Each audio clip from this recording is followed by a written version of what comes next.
J'ai souhaité réaliser ce film documentaire pour vous offrir les images et les témoignages importants qui appartiennent à notre histoire, celle des Gilets jaunes. La difficulté principale a été de choisir les séquences d'images pour composer ce film. La beauté de ce mouvement, la joie, les chants qui resteront célèbres, les rires et les sourires qui m'ont donné l'énergie nécessaire pour vous restituer l'intensité de cette chaleur humaine et fraternelle qui s'en dégage. Je suis sûr que vous apprécierez les différents témoignages qui racontent le vécu des différents intervenants, les difficultés à vivre correctement dans notre pays. Je dédie ce film à nos frères et sœurs Gilets jaunes qui ont perdu la vie, à celles et ceux qui ont été éborgnés, blessés en manifestation pour défendre leurs droits. Enfin, j'aurai une pensée particulière pour Ophélia, frère de lutte, que j'avais rencontré la première fois sur le rond-point des Mages et qui nous a quittés pour un monde meilleur. Et maintenant, place au film.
On vous annonce que pour samedi, donc, on organise une grande manifestation motarde sur Alès. Donc on lance un appel à tous les motards d'Alès, de la région, du département limitrophe, du Vaucluse, du Gard, de partout pour venir nous rejoindre. Et le rendez-vous sera fixé, il est fixé à 14h30 au Halles de Bruage. Départ 14h30. Départ 14h30. On va montrer qu'on est là, qu'on est solidaire, qu'on en a marre de tous ces impôts, de ces taxes qui nous prennent la gueule, que ce soit sur l'essence ou ailleurs. Donc on est Gilets jaunes, on restera Gilets jaunes jusqu'au bout, jusqu'à ce que Macron y lâche. Voilà.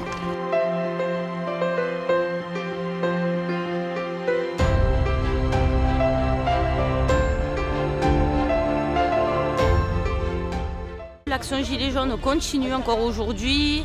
Ce matin, on a fait un filtrage. Tous les camions français ont repris la route pour aller livrer là où ils doivent aller. Et on a gardé les camions étrangers pour leur confort. Parce que s'ils sont bloqués dans des endroits où il n'y a ni hôtel, ni commerce pour manger et boire, c'est pas cool pour eux. Donc on préfère les garder au confort avec nous, tout simplement.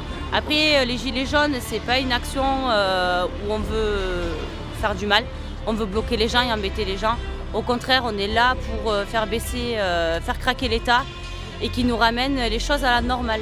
Je parle au nom de tous les Gilets jaunes et qui remercie les personnes comme ces messieurs-dames derrière moi, qui nous apportent des boissons chaudes, de quoi manger régulièrement pour nous soutenir parce que certains ayant des problèmes de santé ne peuvent pas donc rester sur les piquets avec nous, mais nous soutiennent en nous amenant des collations chaudes à manger, à boire, et ça, pour tout ça, on les remercie énormément.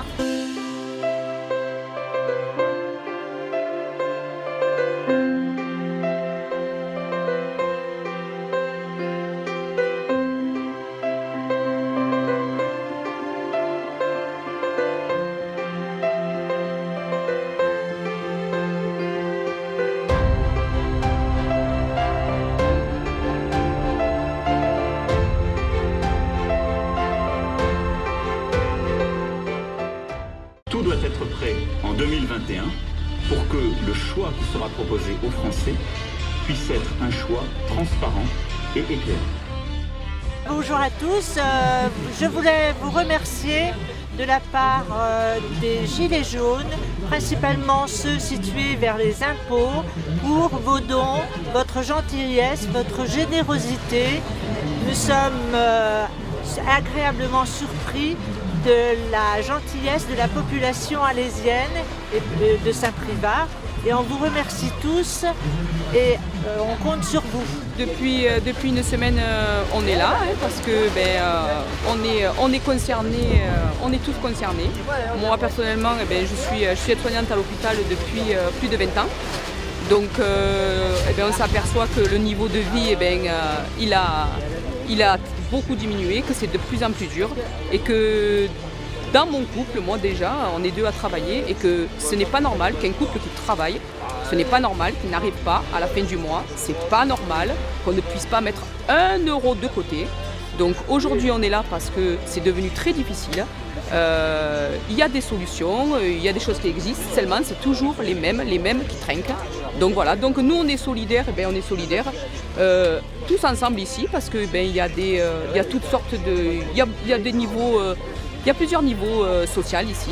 Il y a des chômeurs, il y a des jeunes, il y a des retraités. Donc on voit qu'il y a un panel de personnalités qui sont tous légitimes, puisque voilà, on est tous là pour la même chose. Donc ça fait plaisir parce qu'on se regroupe tous.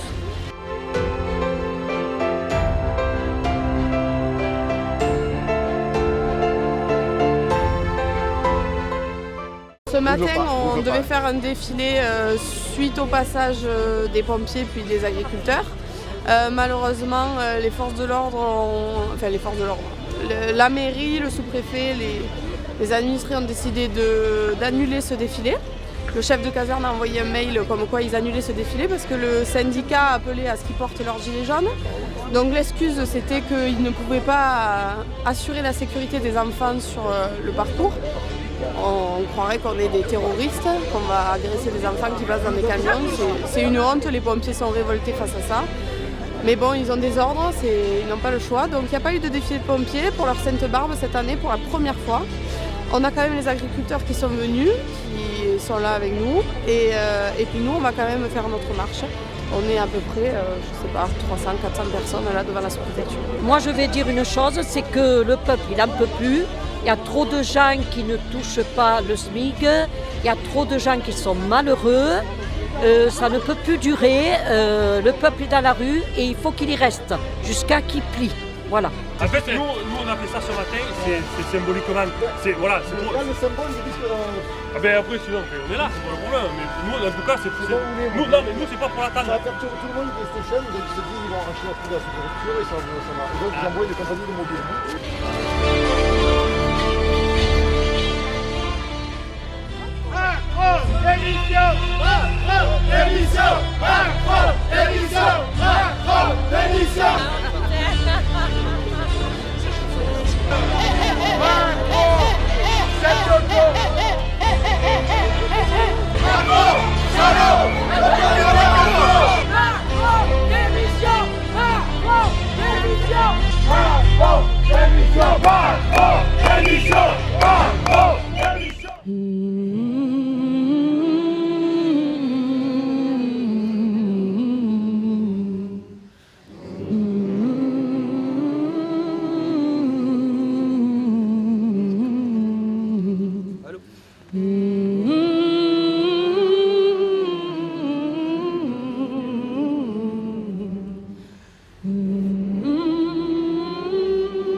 Merci beaucoup.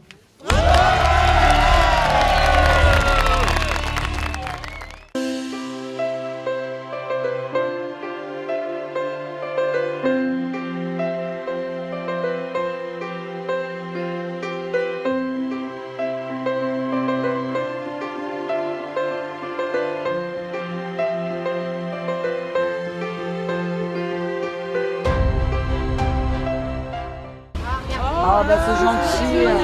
C'est tout à fait normal. Bah Nous, non. on ne peut pas le faire parce qu'on est gravement malade, mais on vous soutient. Merci. C'est normal, c'est normal. Merci beaucoup. Vous venez le chercher. On vous accompagne.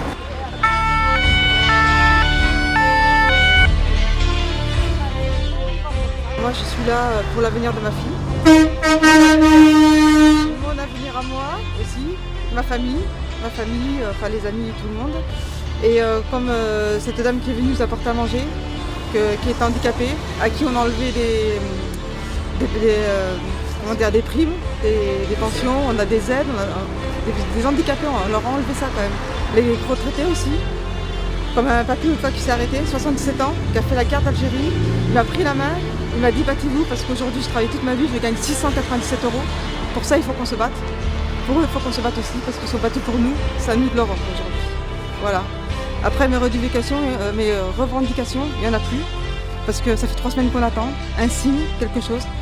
Et tout ce qui se passe à la télé aujourd'hui, tout ce qui nous dit, c'est que voilà, pendant 1 an, on n'aura pas d'augmentation d'essence. Ça ne suffit plus. Ça fait 3 semaines qu'on attend, mais on attend mieux que ça. Aujourd'hui, c'est la dissolution du gouvernement. Moi, je n'attends pas mieux. La dissolution. Voilà. Moi, je suis ici parce que j'ai peur pour mes enfants plus tard. On n'est pas éternels, nous les parents, donc ça me fait très très peur. Voilà. Donc on se battra jusqu'au bout. On ira et contre le gouvernement, il n'y a aucun souci. Je suis en situation de handicap en fait. Je perçois l'invalidité deuxième catégorie de la Sécu, 350 et quelques, 400 € d'AH, ça fait 800 et des brouettes, j'arrive pas à finir les mois, j'ai 2 filles et franchement, ras-le-bol, j'en ai marre de pas manger pour pouvoir les nourrir ou pour pouvoir... voilà, c'est bon quoi, on en a marre maintenant, stop. Et on ira jusqu'au bout et on lâchera rien. Je voulais juste vous dire qu'au-delà de nos revendications, tous les matins quand je viens au Gilet jaune ou les nuits quand je pars et tout, j'ai une pensée pour la dame qui est décédée le premier jour. Et rien que pour ça, déjà ça, nous personnellement, mais rien que pour cette dame à laquelle je pense tous les jours, on lâchera jamais, jamais, jamais. Voilà. Pour pas qu'elle se soit battue, elle a pu se battre qu'une journée et franchement moi ça me touche, j'en tremble quand je pense à elle. Voilà.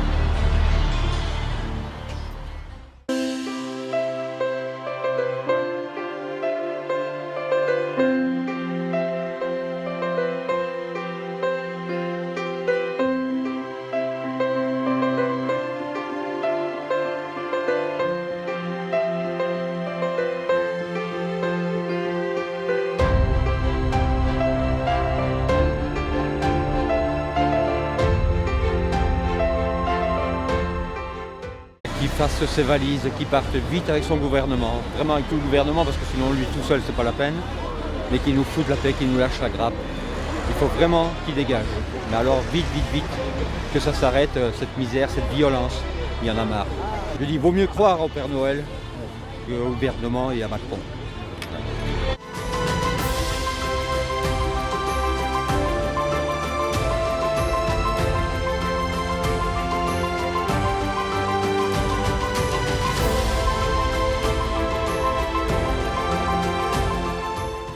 Moi, la revendication que j'ai, c'est pour les handicapés, c'est qu'il n'y a pas de suivi ni de Pôle emploi, ni quoi que ce soit.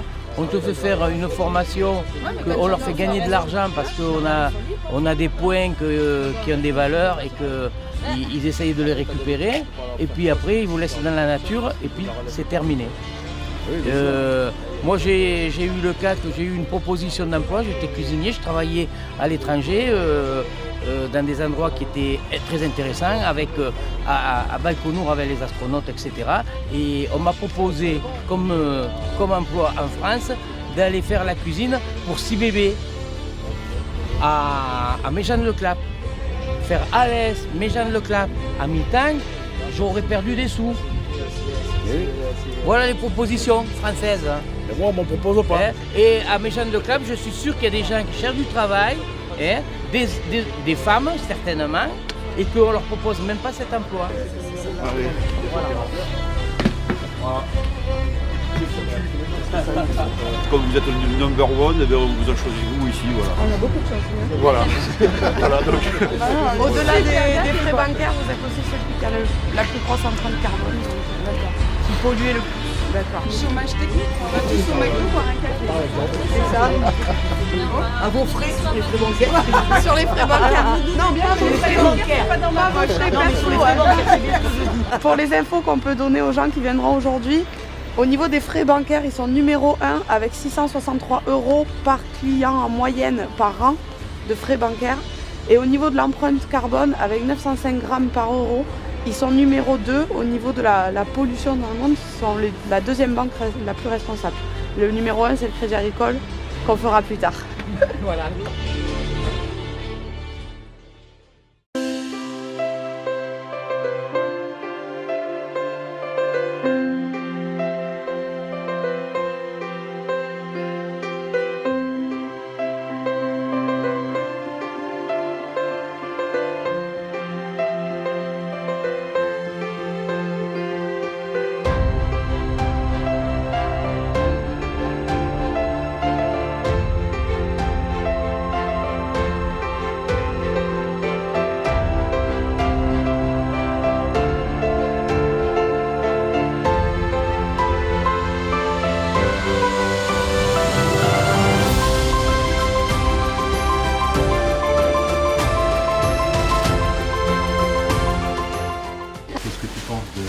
de cette opération de Noël? J'aime bien offrir des cadeaux aux enfants, ça me donne de la joie, ça me fait plaisir, ça me fait du bien dans le corps aussi, ça me rend plus joyeuse d'offrir des cadeaux à d'autres personnes et j'adore offrir des cadeaux, quoi. Et Noël, pour moi, c'est comme de l'amour, de la joie. Et ce que je voudrais pour Noël le plus, c'est de voir mon papa. Alors on s'est retrouvés aujourd'hui pour pouvoir faire les papiers cadeaux justement pour distribuer les cadeaux samedi 22 décembre. On a décidé de faire cette opération du Père Noël jaune pour pouvoir rassembler tout le monde. Toute la population, qu'on soit gilet jaune ou pas, parce que Noël c'est pour tout le monde, que ce mouvement affecte quand même malgré tout tout le monde, toute la population. Et toi, qu'est-ce qui t'a motivé pour être dans le groupe social des Gilets jaunes? C'est là que je m'y retrouve le plus. J'ai besoin d'être au contact des gens, de pouvoir apporter du réconfort, de pouvoir apporter de l'amour, de pouvoir essayer d'enlever les peurs aussi que tout le monde peut avoir par rapport à tout ce qui se passe.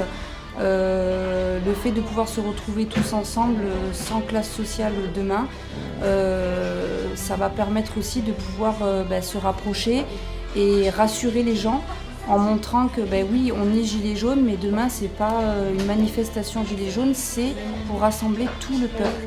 Voilà, pour que tout le monde soit tous ensemble, qu'on s'entraide, qu'on soit tous unis dans tout ce qui est en train de se passer.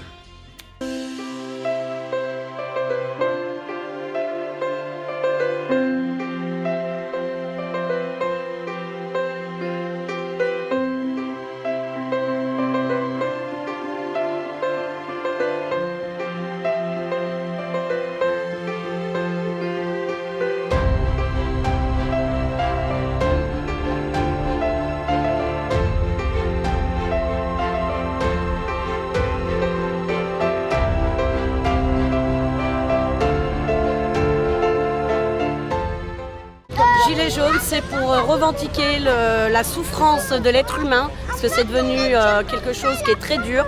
C'est ce que j'ai remarqué, parce qu'au début on pensait qu'on n'était qu'un cas de côté, mais non, c'est vraiment la France qui est devenue dure à vivre. On survit au lieu de vivre. Moi, ce que je demande, c'est de vivre avec mon travail, mes enfants, et je m'inquiète surtout, c'est pour l'avenir de nos enfants et surtout de nos anciens aussi, parce que même qu'ils ont travaillé pendant des années et des années, et de voir qu'ils peuvent même plus vivre avec ce qu'ils ont travaillé, parce que c'est juste le fruit de leur travail. Alors dis-moi, ce matin c'est une opération gilet jaune du cœur, hein, c'est ça? Oui, sociale. C'est là, c'est vraiment le but, c'est de se rapprocher de nos enfants, que de toute classe sociale. On demande juste voilà, de voir nos enfants sourire, parce que malheureusement, eux aussi sont touchés plus autant que nous, les parents, les grands-parents. Alors on veut montrer qu'on les oublie pas, que voilà, on se bat pour eux, mais on est là aussi pour eux. Bonjour. Juste ces quelques mots pour remercier toutes les personnes qui sont là aujourd'hui, qui ont participé à cette grande récolte de jouets pour les enfants. À savoir qu'on ne fait aucune distinction de classe sociale. Tous les enfants sont invités à venir ici récupérer un petit paquet.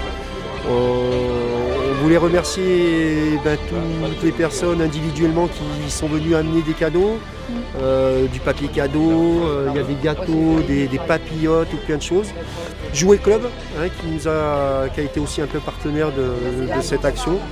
On remercie Monsieur le maire aussi d'avoir donné une réponse très rapidement et nous avoir permis de pouvoir nous poser pour faire cette action pour tout le monde.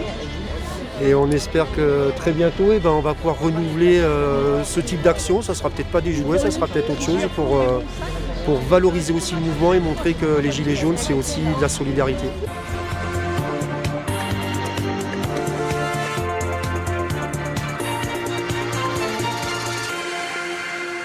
Bonjour Patrick, nous sommes actuellement dans la capitale des Cévennes, à Alès, sur la place de la mairie. Alors aujourd'hui, nous retrouvons qu'une petite dizaine de gilets jaunes ici rassemblés pour faire entendre leur mécontentement. Un rassemblement relativement violent, vous pouvez l'entendre, ils chantent des chansons déplacées, des chansons violentes, voilà.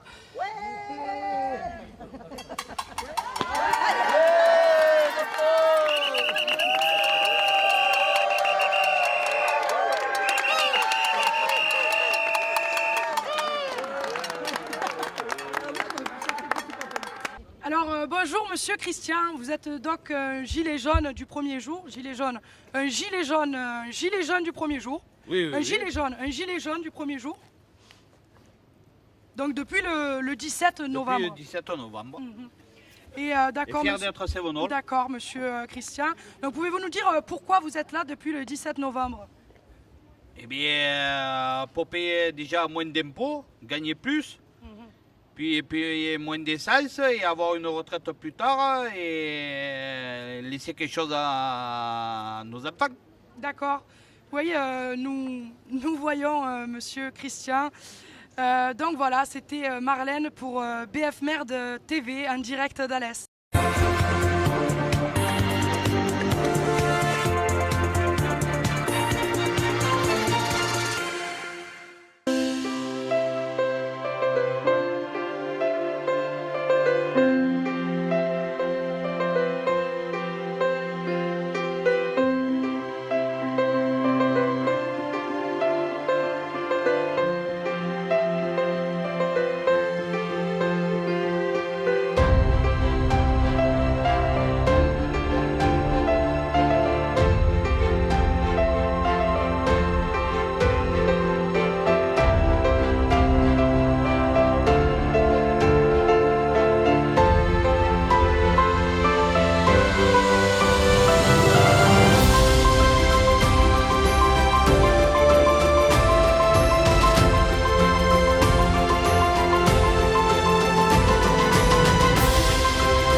trompé d'assiette. C'est moi, barbecue au mar et tout, génial. Bravo, hein, bravo. Bonsoir. Oh, c'est pas bon ça. Eh oui. Vous pouvez faire la pub aux jeunes là.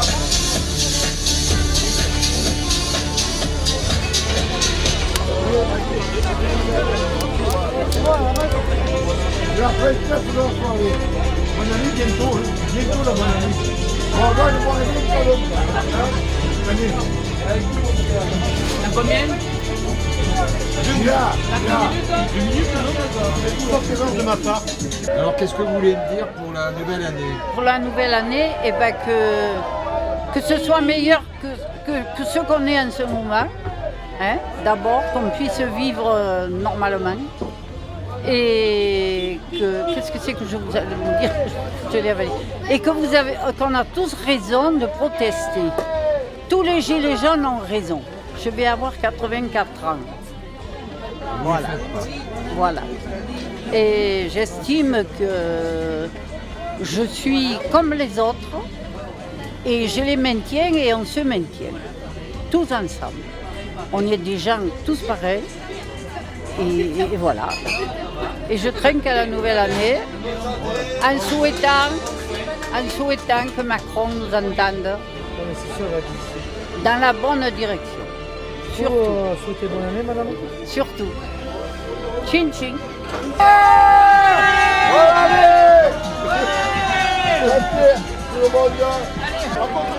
C'est merveilleux, bonne année.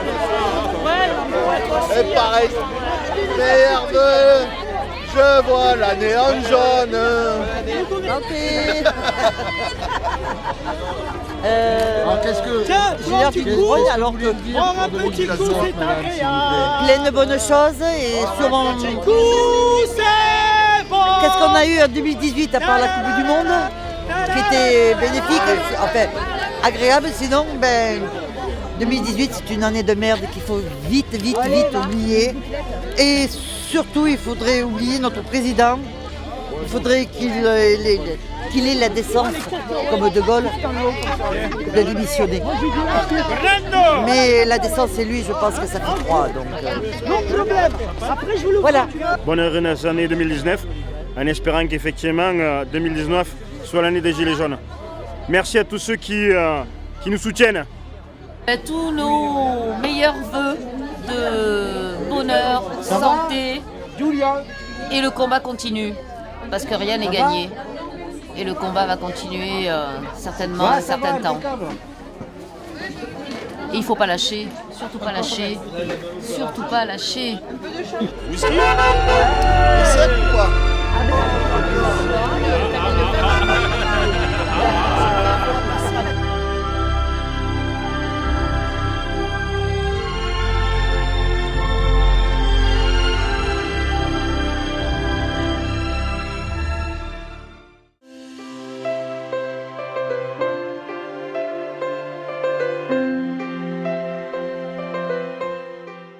Ils sont vraiment très jolis. C'est vraiment très joli.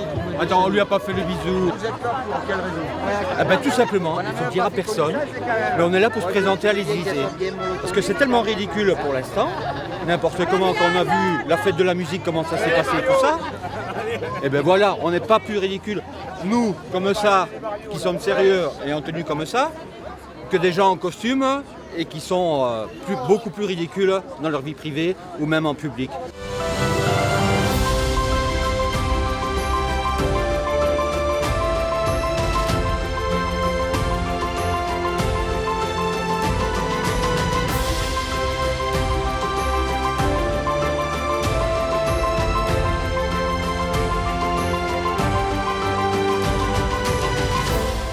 Dans la merde.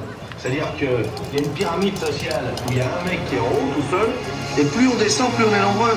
Et quand on arrive en bas, on est vraiment dans la merde. Alors moi, ce que je voudrais, c'est qu'on remue la merde et que l'odeur monte jusqu'au nez des mecs qui dirigent. Qu'est-ce qu'il y a, qu'est-ce qui se passe ?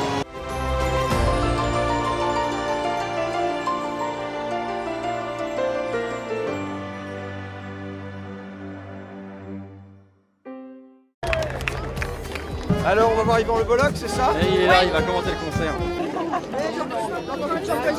Alors, ça va? Oui.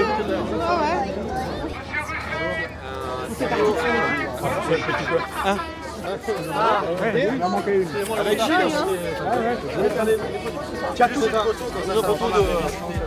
avec Gilles aussi, Gilles Perret, il est où? Bien, bien. Et puis les motards qui m'ont accompagné là. Ah oui, il y en a beaucoup. Bah vas-y, on va faire un peu de monde. Faut quelques motards. Ouais, quelques motards. C'est bon? Bonsoir les gilets jaunes. Gilet jaune, quel est ton métier? Plus fort, jusque Castaner, il l'entend en boîte de nuit. Gilet jaune, quel est ton métier? Est-ce que vous voulez faire la fiesta?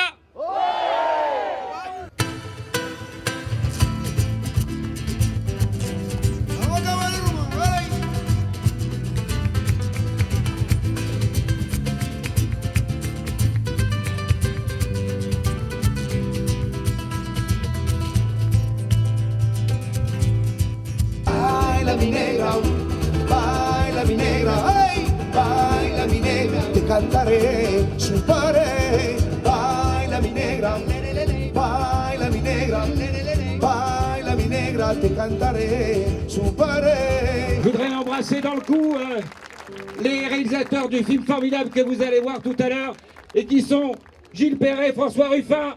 Un maximum de bruit pour eux, s'il vous plaît. Plus fort, j'entends pas.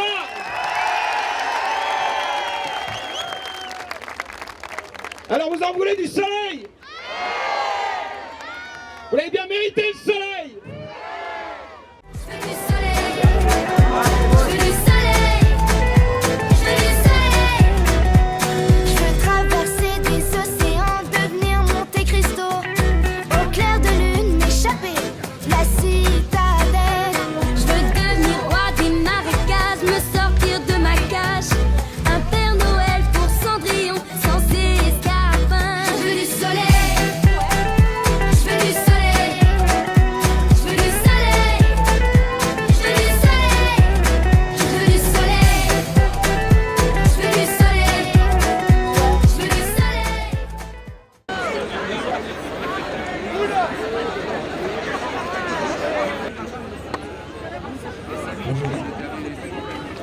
Merci à vous tous qui êtes là sur scène ce soir, qui avez fait ça à Dions, qui avez fait ça à Privas, qui avez fait ça à Montpellier. Merci à vous. Qu'est-ce qu'on fait? On se fait un coup de Je veux du soleil tous ensemble? Allez! Non, non, c'est pas moi qui chante.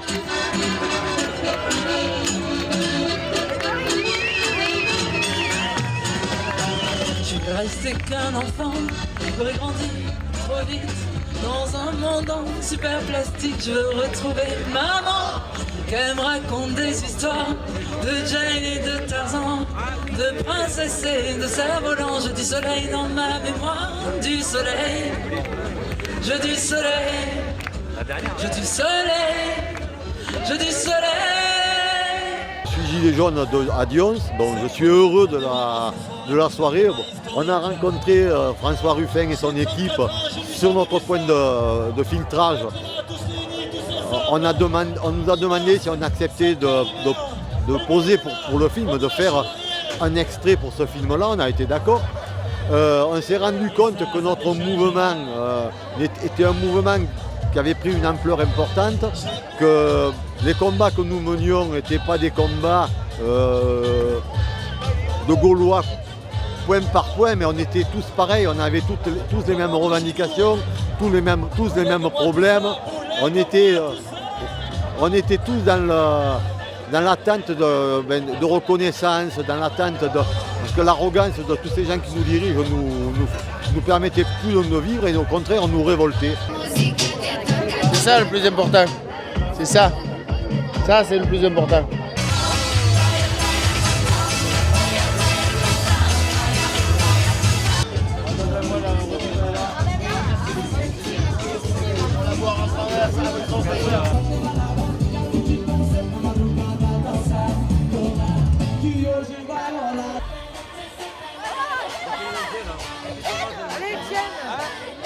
Voilà les Attention, ne lâchez rien, on va avoir besoin de vous tout au long de la soirée.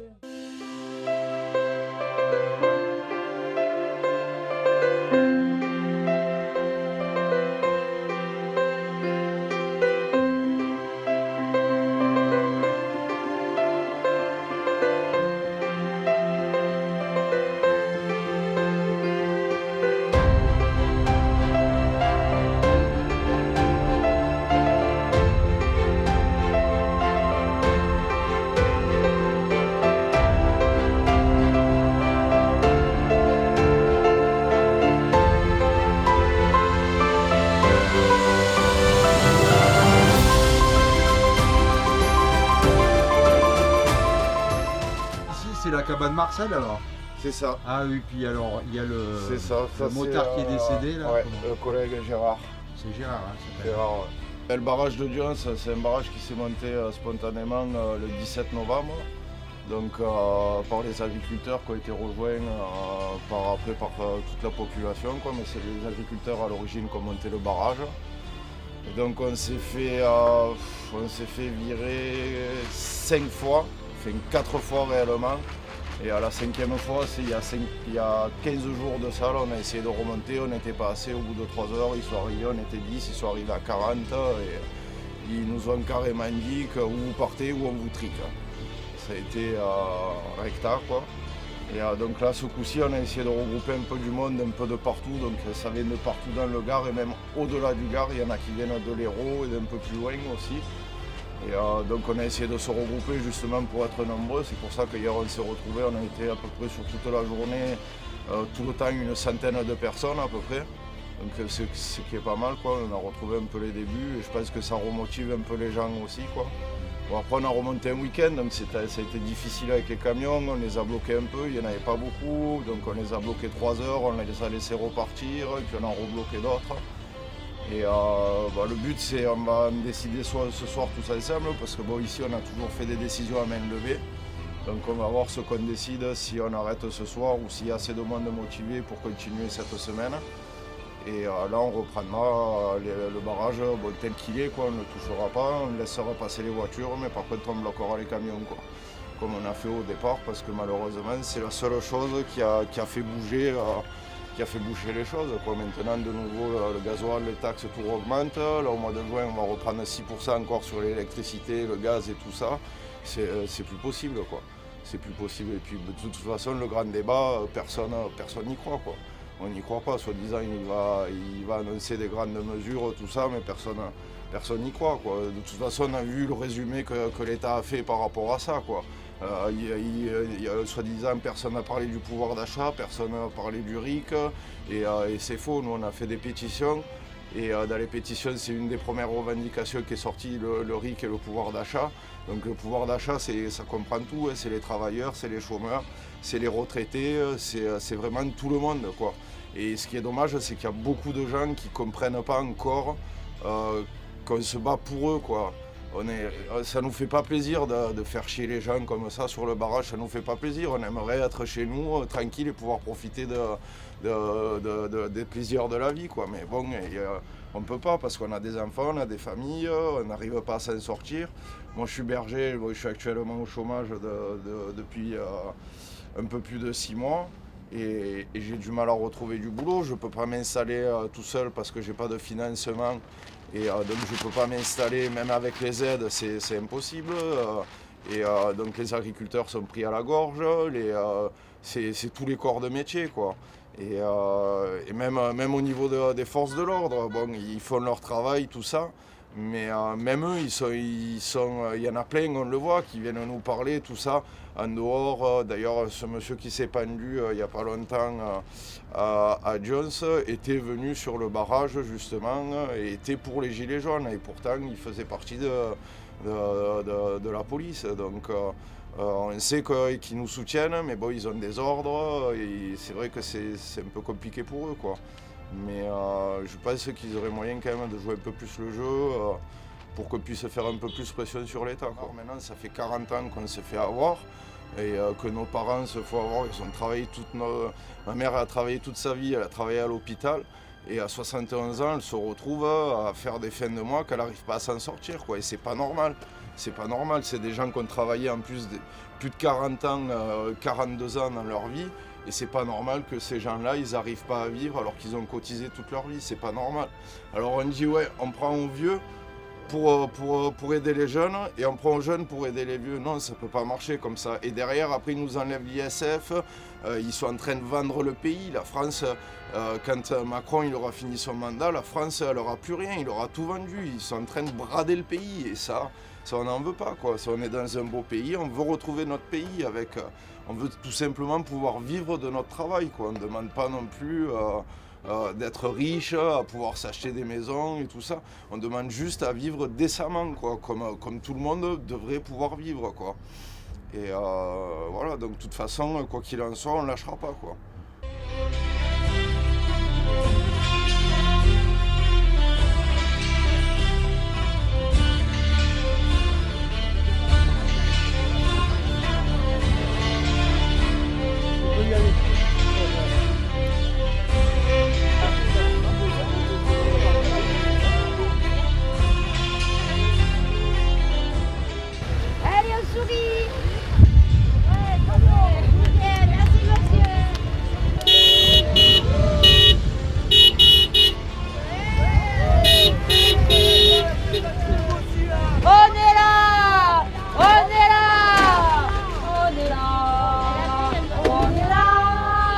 Même si Macron ne veut pas, nous on est là.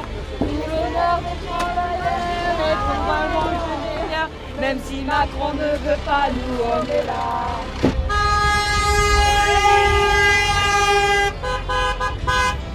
Faut que je reprenne la princesse. On est là.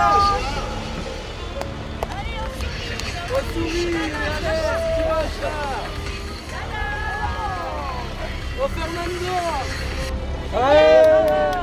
Attention, ça glisse. Ça glisse, attention! Ouais!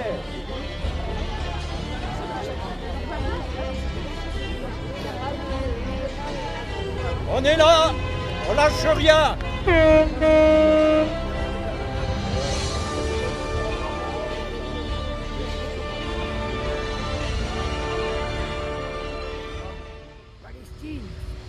le monde.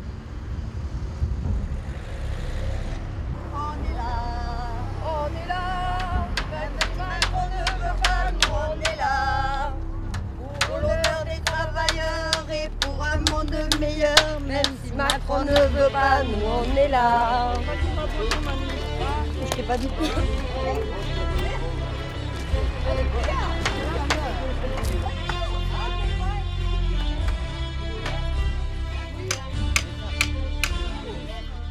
Ce mouvement, il a été l'expression de la dignité des gens. De la dignité des gens. Et je trouve que c'est merveilleux.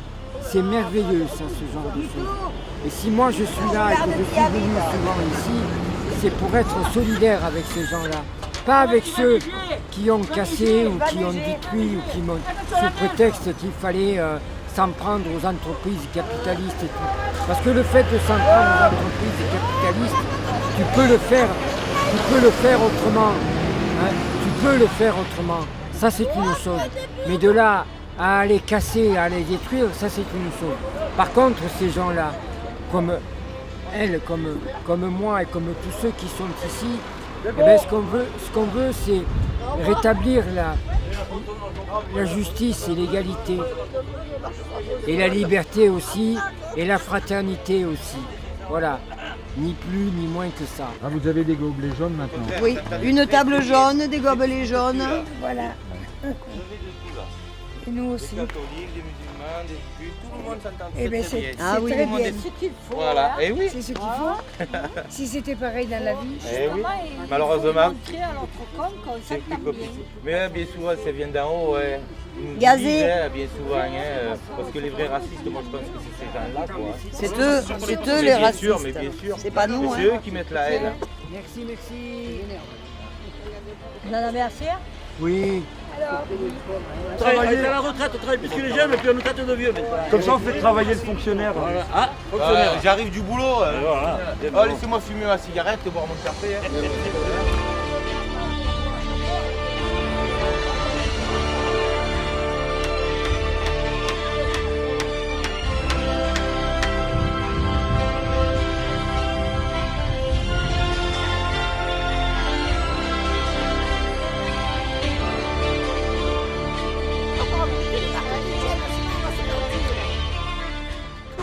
Qu'est-ce que j'ai à dire? Que ce serait bien que demain, vu l'appel qui a été fait, tous les gens se remobilisent autour des ronds-points. Nous, on fait ce qu'il faut pour. On met des pancartes, on a reconstruit la cabane pour montrer qu'on est là, toujours là, et qu'on se bat toujours pour l'injustice de Macron et son gouvernement.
On n'a plus le droit d'avoir faim ni d'avoir froid, dépasser chacun pour soi. Quand je pense à toi, je pense à moi.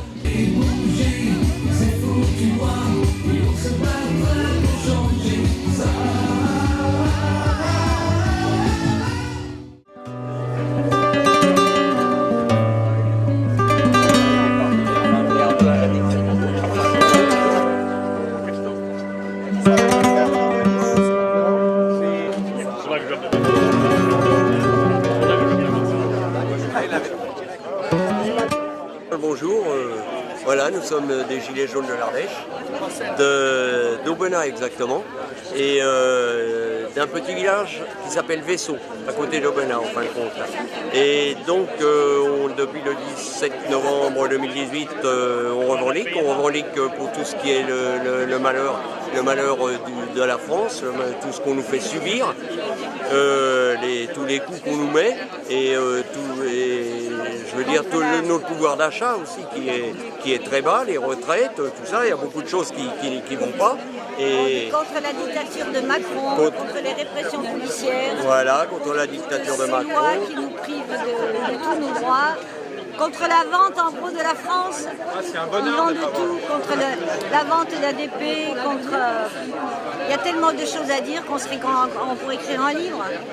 On fait un gros contre Macron quoi, et son gouvernement. Donc on est venu ici pour aider les copains du Gard, qui ont eu des soucis avec leur mairie. Et ils ont besoin d'un coup de main. Eh bien on vient ici, on ira ailleurs, on ira partout où on a besoin de nous. Et ça dure depuis le 17 novembre 2018 et on sera toujours là. Vous pouvez compter sur nous, messieurs les grands.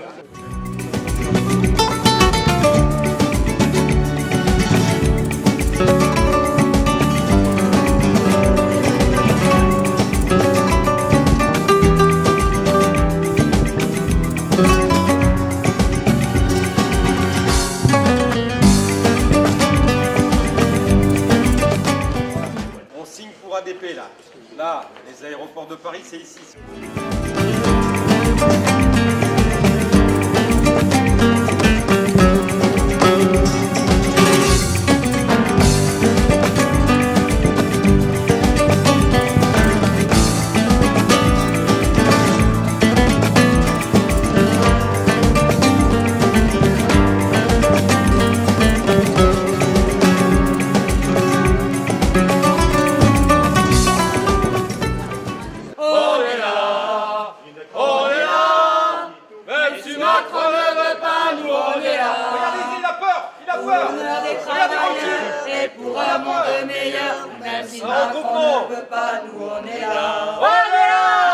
Et on pense à Julien. Spécial dédicace pour Julien. Regardez, filme la voiture qui recoupe la peur un peu. Un regroupement de gilets jaunes. Alors regarde pas derrière.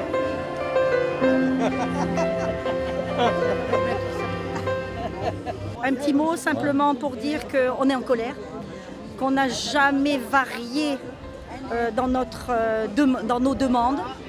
On veut des frigos pleins, on veut de la liberté, on veut ne pas être écrasé par un pouvoir qui prend trop de place. On veut garder notre France intacte, on ne veut pas qu'elle soit vendue en petits bouts comme ils font, même notre eau qui va être vendue. Voilà, on veut ça. On veut rester dans notre France avec une jolie vie comme on avait. Voilà, c'est moi qui ai fait le panneau. Ouais. On rit jaune parce que même si dans les Gilets jaunes on rit beaucoup parce qu'on est toujours des bonnes équipes, mais derrière il y a toutes nos revendications et on ne lâchera pas, jamais. Moi, si je dois être la dernière sur mon rond-point, je serai la dernière sur mon rond-point. Voilà. Aujourd'hui, c'est ça. C'est dans la maison ou dans la rue. On va faire le même combat. Puisque que ça soit à la maison, les femmes se font maltraiter pour beaucoup. Certains hommes aussi, parce qu'il ne faut pas les oublier. Et la police ne joue souvent pas le rôle, puisqu'elle refuse de prendre les plaintes. Et dans la rue, là, c'est même pas une gilet jaune, c'est une femme qui travaillait dans le secteur et qui a été prise dans une manifestation et qui s'est fait tabasser par un flic. Donc que ça soit celle-ci ou celle-ci, c'est le même combat. Je suis pas ton esclave au Macron, genre en gilet jaune, baby, tu descends. Oh Macron, y'a pas moyen au Macron. Je suis pas ton esclave au Macron, genre en gilet jaune, baby, tu descends. On lâche rien, on lâche rien, on lâche rien, on lâche rien, on lâche rien, on lâche rien, on lâche rien, on lâche rien. Aujourd'hui, on veut plus de droits, les citoyens, nous voulons ça. Et bouger, c'est foutu noir, et on se battra pour changer ça.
Aucune hésitation.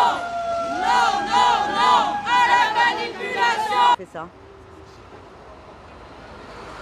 On est venu, on a appelé un rassemblement devant la préfecture pour protester contre un concours de dessin qu'a organisé le préfet du Gard avec l'inspecteur d'académie. Ce concours consiste à utiliser des enfants de primaire et de maternelle pour faire des dessins à l'apologie de la police. Nous, les Gilets jaunes, on proteste contre ça. Pour la première raison, c'est qu'on est victime des exactions policières depuis 10 mois maintenant. Des violences policières qui se traduisent par des blessés graves, des mutilés, des gens simplement blessés dans les manifestations, des gardes à vue, des procès.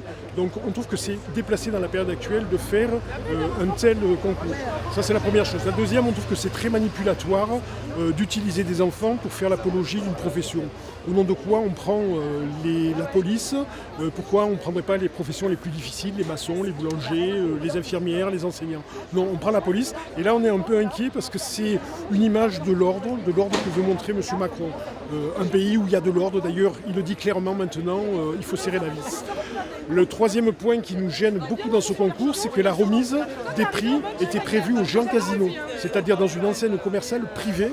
Le préfet allait remettre les prix aux jeunes enfants. Alors, il se trouve que cette initiative qui était prévue pour samedi a été annulée par le préfet, très certainement parce qu'on a fait une très forte pression contre ça. Et effectivement, la remise des prix devrait se faire aujourd'hui. Donc déjà, c'est un grand recul. Le préfet a été obligé de revenir sur son initiative. Et là, aujourd'hui, on a envie de perturber cette mascarade parce qu'on considère que c'est une mascarade. Voilà. Justice pour Steve! Justice pour Zineb! Justice pour Steve! Justice pour Zineb! Justice pour Steve! Justice pour Zineb! Et pourquoi je suis là aujourd'hui? Parce qu'en tant qu'institutrice d'école maternelle à la retraite, j'ai fait 35 ans d'école maternelle et quand j'ai fait dessiner mes petits, en fait, c'était pour dessiner des moutons. Je leur ai appris le Petit Prince, je leur ai raconté le Petit Prince, on a dessiné des moutons, on dessine des choses qui font rêver les enfants, des choses qui leur apprennent la douceur ou la beauté des choses. Mais en fait, ce concours pour dessiner la police, dire merci à la police ou aux gendarmes, au mieux, il est très maladroit vu le contexte actuel. Je trouve qu'on aurait dû s'abstenir de remercier des gens dont on sait par les photos, par les vidéos, qu'ils ont fait du mal aux Gilets jaunes, sans distinction. Il y a eu aussi des morts, des blessés. Donc, faire un dessin pour dire merci aux policiers ou aux gendarmes qui mutilent les gens, je trouve que c'est habituer les enfants à la répression et à la trouver normale. Moi, j'ai des petits-enfants, je ne veux pas qu'ils pensent qu'on doit dire merci à des gens qui font du mal à d'autres. La police fait son travail, ça crève les yeux! La police fait son travail, ça crève les yeux!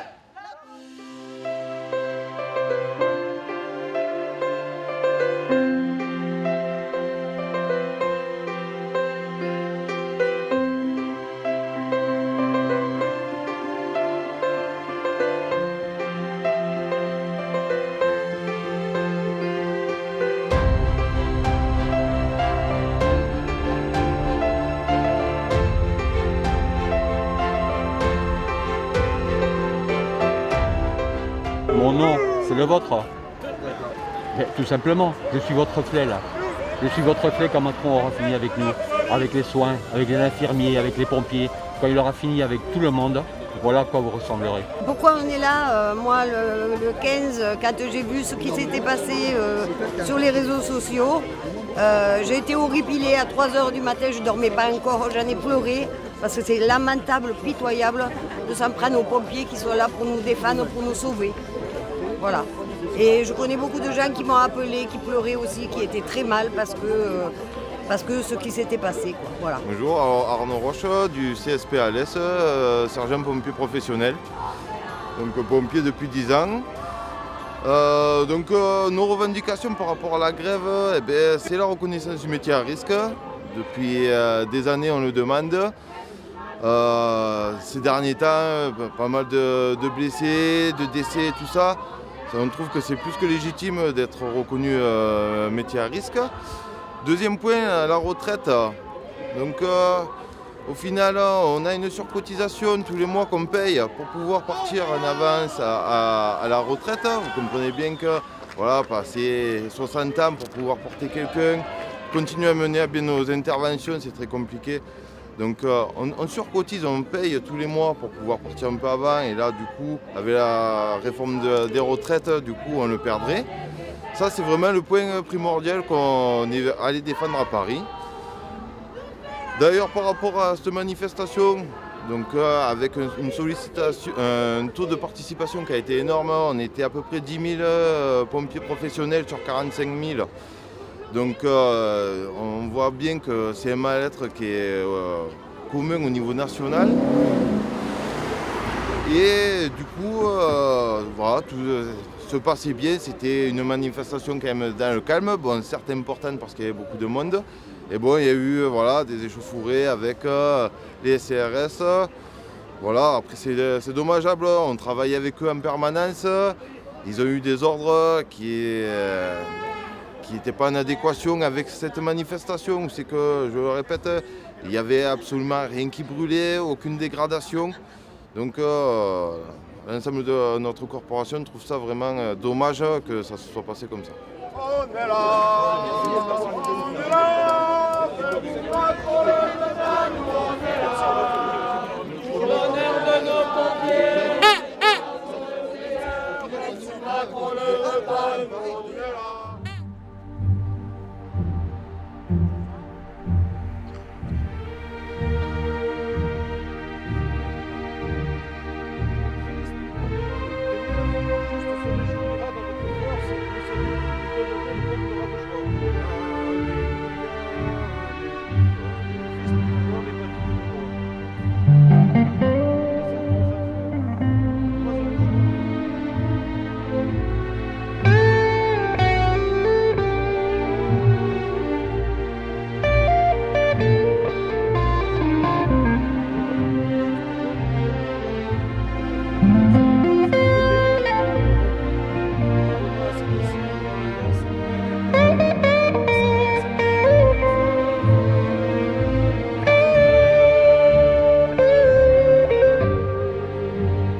On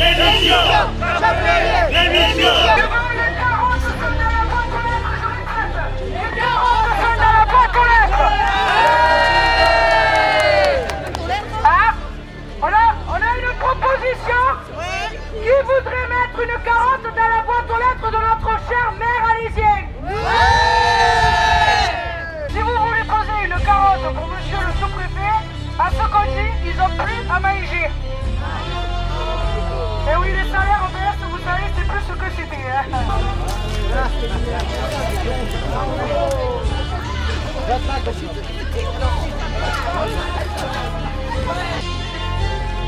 J'entends rien, tout le monde a eu sa carotte.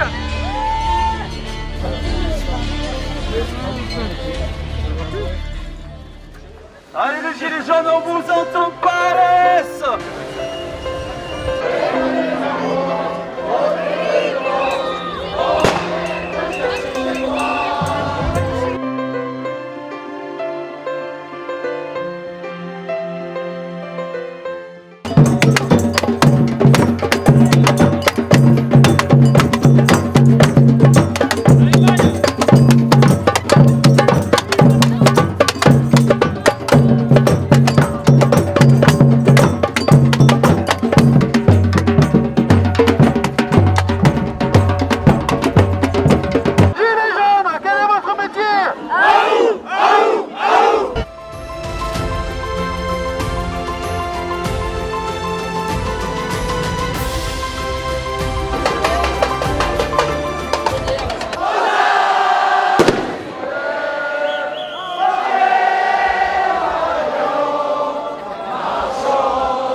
visite, hein.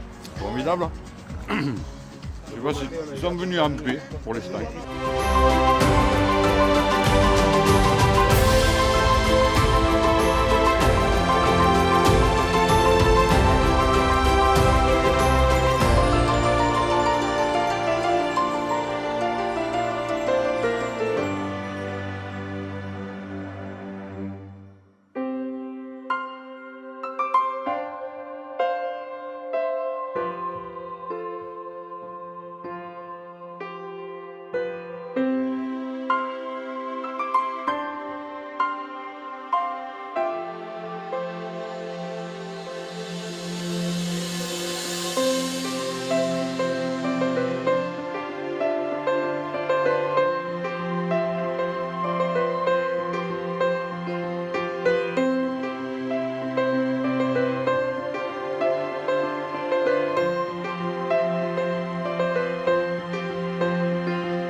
Pour nous, un an, qu'est-ce que je pense que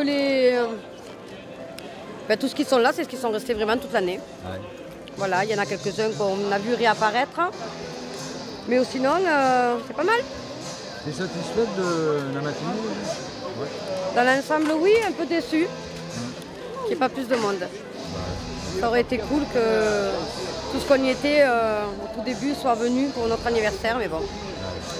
Je pense qu'il y en a qui avaient des amendes qu'ils ont pris, ils en ont plus envie, et puis il y en a qui ont laissé tomber, quoi.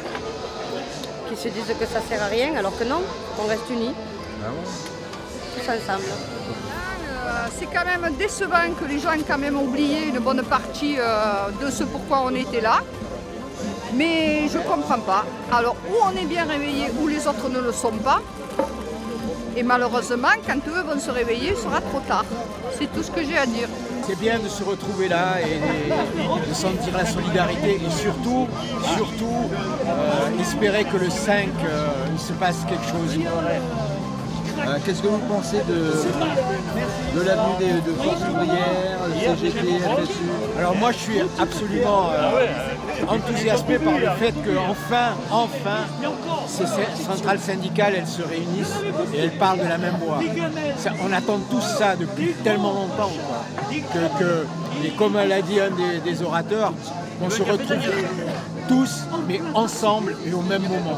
Gilets jaunes de la première heure aussi, d'Ardèche. On vient de Ruons très exactement, et Joyeuse. Voilà. Et c'est important, hein, rien n'a bougé, c'est de pire en pire. Cette année, voilà, rien ne s'est passé. Du coup, on se réunit tous à Alès et voilà, pour que le mouvement continue, qu'on nous entende enfin. Convergence. Et voilà, convergence des luttes en attendant le 5 décembre et la grève. Moi, je félicite ceux qui sont là depuis un an, qui n'ont jamais quitté les ronds-points. Et on y restera et personne ne nous délogera jusqu'à ce qu'on ait gagné. Moi j'ai 62 ans, j'ai 47 ans de cotisation et je suis obligée de reprendre mon travail après la retraite. Donc je me battrai jusqu'au bout.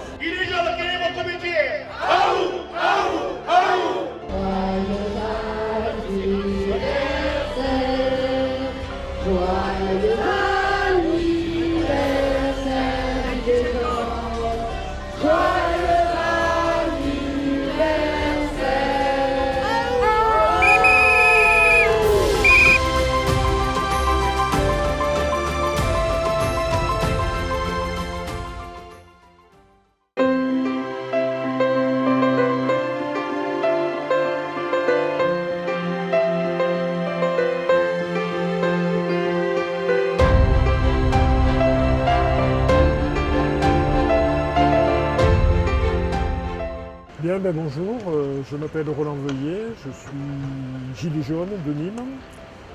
Récemment, j'ai été incarcéré à la prison de Nîmes pour activité militante dans le cadre du mouvement des Gilets jaunes.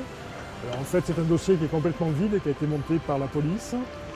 visiblement sur consigne du préfet et cautionné par le parquet de Nîmes qui a monté ce document pénal. Donc ils ont monté un dossier à partir de faux, c'est-à-dire que les policiers de Nîmes, certains ont décidé de créer des outrages, des menaces qui n'existent pas. Donc j'ai eu une procédure très rapide. D'abord il y a eu une perquisition chez moi, ils ont tout démoli. Dans un deuxième temps, j'ai été conduit au commissariat en garde à vue. Et dans un troisième temps, je suis passé en comparution directe suite à laquelle on m'a mis directement en prison. Bon, j'ai été libéré au bout de 15 jours parce que j'avais fait une grève de la faim et j'ai été mis sous contrôle judiciaire. Bon, le contrôle judiciaire, je m'y suis soumis, mais par contre, j'ai refusé de me soumettre à une clause qui était l'interdiction de manifester. Parce qu'en fait, c'était ça. Le but de la garde à vue et le but du contrôle judiciaire, c'était l'interdiction de manifester. Donc ça, j'ai dit dès le début que je participerai, que je continuerai à manifester. Bon, bizarrement, il a fallu attendre 6 mois pour qu'un jour il m'arrête sur un rond-point. Le juge des libertés, ça s'appelle comme ça, m'a remis en prison. Et donc je suis passé au tribunal le 2 juillet. Et là, dans la foulée, j'ai pris 6 mois ferme de prison et 6 mois avec sursis. Alors ce qui est assez surprenant, c'est que j'ai un casier judiciaire vierge, j'ai 65 ans. C'est une première condamnation, en supposant même que les faits soient réels, ce sur quoi je vais quand même revenir. En supposant que les faits soient réels, c'est très rare qu'on mette quelqu'un en prison sec. En général, même s'il y a une condamnation, vous êtes convoqué par le juge d'application des peines 6 mois, 1 an après. Et en général, pour des petites peines, il y a des mesures alternatives à l'incarcération. Là, moi, j'ai été envoyé sec en prison, alors que j'avais un dossier judiciaire vierge. Sur l'affaire, visiblement, ce qu'ils ont voulu, c'est aller très vite, c'est faire un exemple. Visiblement, on a vu la magistrature, les tribunaux, le parquet fonctionner aux ordres du politique. C'est évident, on a voulu faire un exemple, on a voulu faire peur à beaucoup de gens, en envoyant quelqu'un qui était connu comme militant gilet jaune, et en même temps quelqu'un qui est quand même connu comme militant autre depuis des années sur la ville de Nîmes. Voilà. Donc je suis allé en prison à partir du 2 juillet, enfin je suis retourné en prison, j'avais fait 15 jours en décembre, et je suis retourné en prison le 2 juillet, le 31 mai. J'ai été jugé, donc j'étais en préventive, et j'ai été jugé le 2 juillet où on m'a mis 6 mois de prison ferme. Alors j'étais à la prison de Nîmes. La prison de Nîmes elle est assez spéciale parce que c'est l'une des plus, pour ne pas dire la plus surpeuplée de France. Le taux d'occupation, malgré le fait qu'ils aient libéré beaucoup de gens suite à la pandémie, c'est un taux d'occupation de 200%, à savoir que on est 3 par cellule, dans une certaine promiscuité, les locaux sont vétustes, beaucoup de détenus ont fait des recours pour pouvoir être libérés du fait que les conditions de détention n'étaient pas conformes. Voilà. Il y a eu un mouvement dans cette prison au mois de juillet. On a refusé de retourner dans les cellules suite à la promenade. Et là, moi, on m'a mis en isolement. Alors l'isolement, c'est quelque chose de très spécial, c'est-à-dire que vous êtes seul en cellule. Bon, certes, c'est peut-être un peu mieux parce que quand on est 3 ou 4, c'est difficile. Cela dit, c'est très compliqué parce que vous ne voyez personne de la journée. Il y a une restriction des sorties, 1 heure de sortie par jour, alors que quand on est en détention normale, c'est 3 heures. Et vous communiquez quasiment avec personne, si ce n'est les gardiens, mais c'est un rapport très limité. Bonjour, bonsoir, c'est le repas, voilà. Donc là, pour tenir le coup, il faut se mettre un certain mode de fonctionnement dans la journée, se fixer des objectifs, lire. Moi, je lisais beaucoup, fort heureusement. J'ai fait un recours auprès de la cour d'appel pour contester le jugement qui m'a mis 6 mois de prison ferme, ce qui est quand même assez aberrant. C'est un délit d'opinion, c'est rien d'autre. C'est une atteinte à la liberté de mouvement, puisque ce qui a été condamné chez moi, c'est le fait d'être militant et c'est rien d'autre. J'ai fait un recours auprès de la cour d'appel. Alors la cour d'appel à Nîmes, elle a la particularité d'augmenter les peines. Et c'est ce qu'elle a fait, c'est-à-dire elle m'a mis en plus de la condamnation le retrait des droits civiques. Le retrait des droits civiques, c'est quand même quelque chose d'assez rare, puisque en général, sur 100 000 condamnations en France, il y a à peu près une centaine de personnes qui ont les retraits des droits civiques. En général, c'est des gens qui ont fait des très grosses escroqueries. Et on sait par exemple que Fillon, on ne lui a pas retiré les droits civiques. À Balladur non plus, à Sarkozy non plus. Donc c'est une mesure d'exception qui vise à me contraindre à des difficultés. Alors ça vous retire le droit de vote, ça vous retire le droit d'éligibilité, mais surtout le fait de pouvoir être responsable d'une association. Ça vous retire des trucs tout bêtes, le droit d'avoir un compte bancaire, ça vous met sous tutelle. Voilà, c'est-à-dire qu'on se retrouve dans une situation de mineur, comme si j'avais moins de 18 ans. C'est une infantilisation qui est scandaleuse. Donc du coup, j'ai fait un recours à ce qu'on appelle un pourvoi en cassation pour que la décision soit cassée par la Cour de cassation. Mais ce qu'on voit, c'est une instrumentalisation de la justice par le pouvoir politique. C'est-à-dire qu'en fait, le but, c'est de vous envoyer devant des tribunaux, de vous faire payer très cher des frais d'avocat. Alors moi, je n'ai pas pris d'avocat, hein. Justement pour ça. L'audience, elle a été reportée 5 fois. C'est-à-dire que si chaque fois j'avais dû payer un avocat, c'est une somme énorme. Et ensuite, il y a la succession, il y a la Cour d'appel, la Cour de cassation, etc. etc. Et c'est le but de la justice, c'est-à-dire qu'on paralyse les militants en les envoyant devant les tribunaux, en leur mettant des amendes et en leur imposant des frais de justice et des frais d'avocat. C'est une instrumentalisation de la justice. Malheureusement, la justice, elle le fait docilement. Hein. Actuellement, avec le pouvoir de Macron, on va dire plus avec le pouvoir de Macron parce que ça existait déjà, mais on voit une justice qui est aux ordres. Il suffit simplement qu'il y ait une directive gouvernementale pour que les magistrats appliquent. Il faut savoir qu'en France, il y a 30 000 personnes qui ont une interdiction de manifester, ce qui est quand même extrêmement grave. On interdit à des gens de pouvoir manifester. C'est unique. Moi, j'ai 65 ans, ça fait 50 ans que je milite. J'ai jamais vu des interdictions de manifester en si grand nombre. Et ce sont quand même les magistrats qui les prononcent. Donc ils cautionnent une politique répressive, une politique autoritariste. Quand je disais qu'ils m'ont supprimé les droits civiques, c'est également les droits familiaux. Alors à savoir les droits familiaux, on vous met dans une situation d'infantilisation. Droits familiaux, mes enfants, ils sont grands, ça va, mais s'ils étaient petits, s'il y a une intervention chirurgicale à faire, c'est pas moi qui peux le faire. Ça doit passer par une tutelle, et c'est la tutelle qui décidera. Ça va sur plein d'autres choses, sur des assurances, vous ne pouvez pas vous assurer, il faut passer par la tutelle, etc. etc. Ouvrir un compte en banque, il va falloir passer par la tutelle. Bon, c'est énorme. C'est des petits ennuis au niveau matériel qui vous empoisonnent la vie. Et c'est ça qui est scandaleux de la part de la justice, c'est-à-dire qu'ils mettent en place des choses pour vous empoisonner la vie. Sur la situation en sortant de prison, moi je dirais que la prison ne m'a pas cassé. Alors, quand vous allez en prison parce que il y a une raison pénale, peut-être que vous intériorisez. Là, moi j'ai vécu ça comme une injustice et ça m'a remonté énormément. J'ai beaucoup écrit, j'ai beaucoup préparé ma défense par exemple, pour combattre, pour dénoncer ce qui s'est passé. Si vous voulez, ça m'a rendu très déterminé, d'une part pour continuer, et d'autre part pour dénoncer cette justice que, effectivement, on dit toujours l'instrumentalisation de la justice, mais quand on le vit, là on est encore plus déterminé. La sortie, effectivement, c'est une épreuve qui est pas simple, c'est une épreuve qui n'est pas facile, 6 mois de prison. Je viens de sortir, j'ai peut-être pas tout à fait encore réalisé ce que ça a été. J'ai été très content de sortir parce qu'effectivement, le fait de pouvoir voir le soleil, le fait de pouvoir voir des gens, de pouvoir circuler, de pouvoir faire des choses, c'est énorme.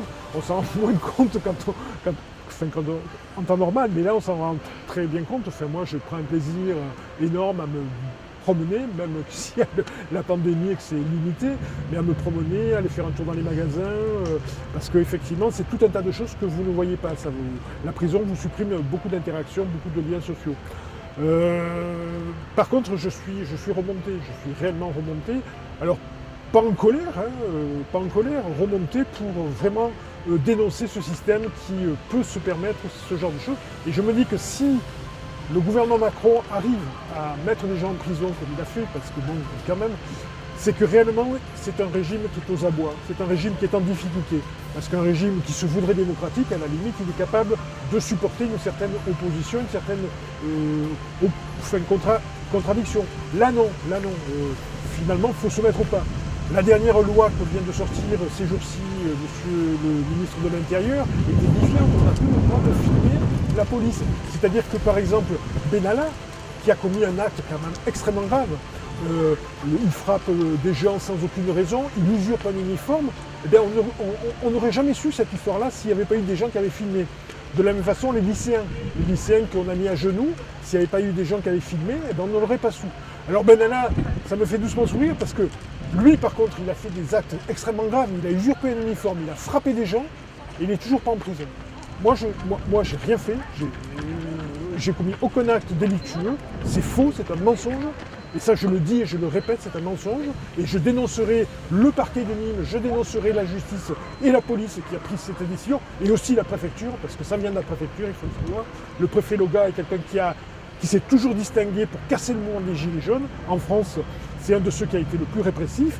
Bon, je continuerai à les dénoncer parce qu'effectivement, c'est scandaleux. Et le parallèle, c'est qu'effectivement, quelqu'un comme Benalla, il n'a rien eu. Il n'a pas fait un jour de prison, alors qu'il a fait quand même des actes extrêmement graves.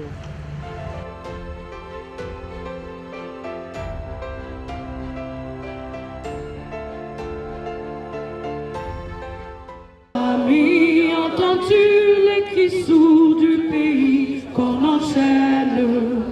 Oh, et partisans, ouvriers, paysans, c'est l'alarme. Ce soir, l'ennemi connaîtra le prix du sang et les larmes. Montez de la mine, descendez des collines, camarades. Sortez de la paille, les fusils, la mitraille, les grenades. Oh, et les tueurs à la balle et au couteau, tu évites. Oh, et saboteur, attention à ton fardeau dynamite. C'est nous qui brisons les barreaux des prisons pour nos frères. La haine à nos trousses et la faim qui nous pousse, la misère. Il y a des pays où les gens creux des lits, font des rêves. Ici, nous vois-tu, nous on marche et nous on tue, nous on crève. Ici, chacun sait ce qu'il veut, ce qu'il fait quand il passe. Ami, si tu tombes, un ami, sors de l'ombre à ta place.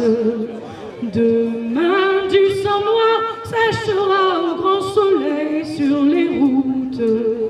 Chantez, compagnons, dans la nuit, la liberté nous écoute. Ça va les gilets jaunes?